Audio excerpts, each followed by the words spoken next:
water we used to wash our hands or something like that was fine. But we had the toilet was down from the trailer. We had a sidewalk right outside the door of the trailer. You get to step out on the sidewalk and go down about 50 feet to the restroom, to the toilet. And we had to go down there for baths and showers and shaving or washing up, Right. So it's almost like a community hall. Yeah. And at night we had what we call a slop jar that we could use there for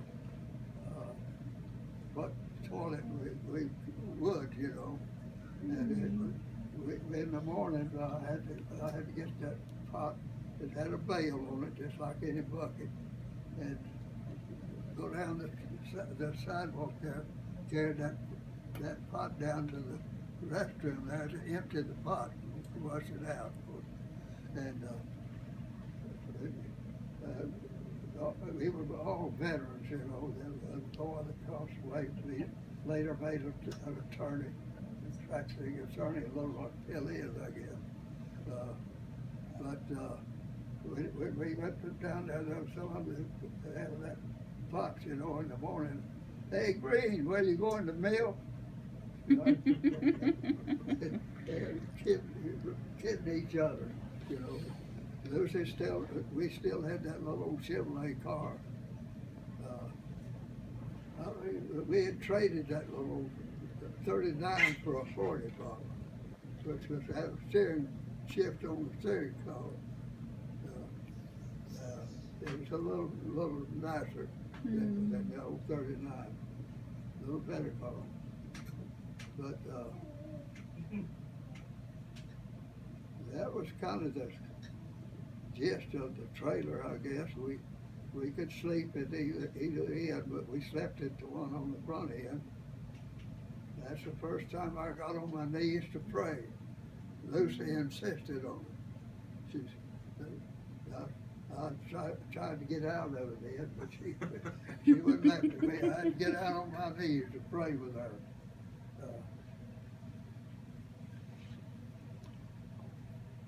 And that's why you had such a great marriage.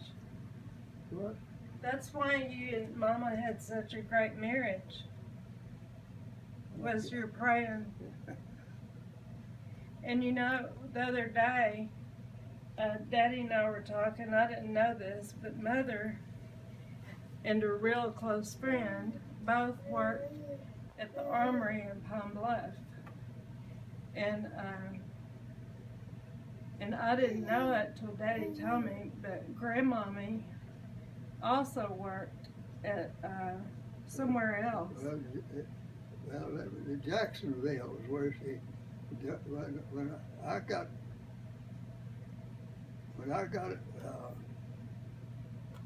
before I went to service, the ammunition plant in Jacksonville was a big ramp with acres of little buildings and they had a name for each one of those little buildings. But Mother was riding a bus out to Jacksonville. It's about 15 miles out there out of Little Rock. And she rode the bus out there and went to these little huts and she helped make detonators. That's what they made. The center part of a shell is a detonator. Oh, that's wow. what detonates the shell, sets it off. So that's what she made, worked in that assembly line, and they made her a foreman over her line, her little building there. So that was going on when I went in service. Wow. Kate, my brother's wife, Kathleen Honeycutt, Hunniccutt was their name. The Honeycutts, well, it's a long story. I guess I'm getting into that. But anyway, Kate and Mother became close friends out there, eating lunch together or something. I don't know what. But Kate was her supervisor, I think, what it was. Anyway, they got to be good friends. Of course, Kate was just a young lady, you know, but my mother was middle-aged at the time there. Anyway, Kate got interested in Sterling, my brother, uh, uh, and she talked. Mother got excited about it. Sterling had never been real serious about any of the girls. He'd gone to a few girls, 2 or 3 that I don't know of, maybe some more. But anyway, Kate got interested in Sterling, and Sterling came. Mother told her about it. Told him about her, and he got interested in her. So.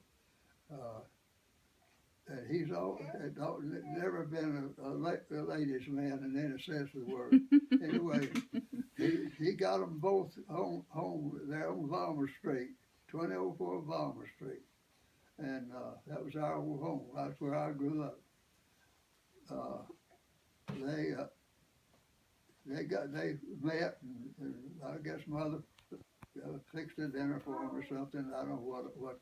Anyway, they got serious. Sterling went on back to Camp Shelby, Mississippi, down in Hattiesburg, Mississippi, about 70 miles north of Gulfport. Mm-hmm. He was there as a dental technician. They made false teeth and fixed dentures and plates, dental work, you know, crowns and things that are made that the dentist can't make, you know. He sent them to a laboratory. That's what Sterling was doing. He had gotten started at it, working in the Hugh Donaghy building in Little Rock right out of high school. Went into the dental laboratory. I've forgotten the man's name that ran it now, but anyway, they had a line of men working in that big laboratory, and they worked from everything from errand boy. That's what Sterling got. His job was errand boy to begin with, and then they moved on up into the different steps, the promotions, you know, advancements in the work.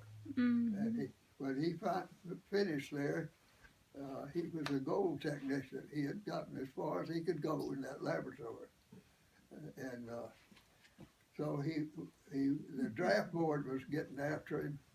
So he told the draft board,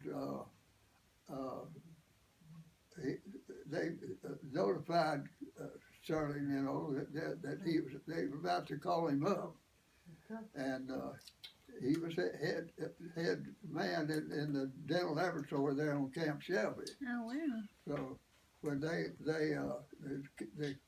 doctor in charge of the medical division there contacted the draft board and told him he wanted the man to enlist in the service there instead of them drafting him. So when they did enlist him, the draft board permitted that to happen.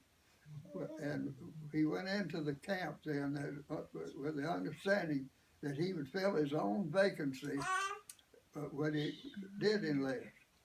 So when he did, he went down there and went through the enlistment and everything, and they put him to work in his job.